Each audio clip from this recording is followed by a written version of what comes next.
Okay, now you're gonna grab your Apple Pencil here and I can draw. Okay, I can select I'll select the brush tool. Okay, and now, okay, apparently I have to select the layer. No problem.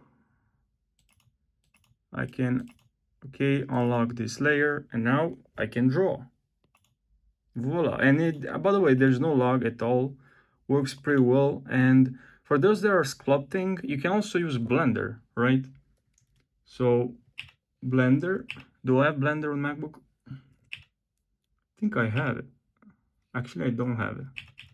Okay, I'll pause the video, install Blender. I'll show you how you can use it on Blender.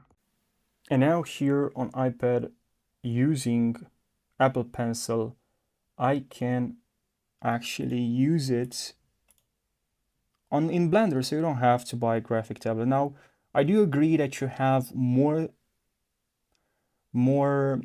option, is more precise, maybe using a graphic tablet is more comfortable, but you just want to start using Blender to learn how to sculpt, to use, you can use your Apple Pencil. All right, so I hope you found this helpful.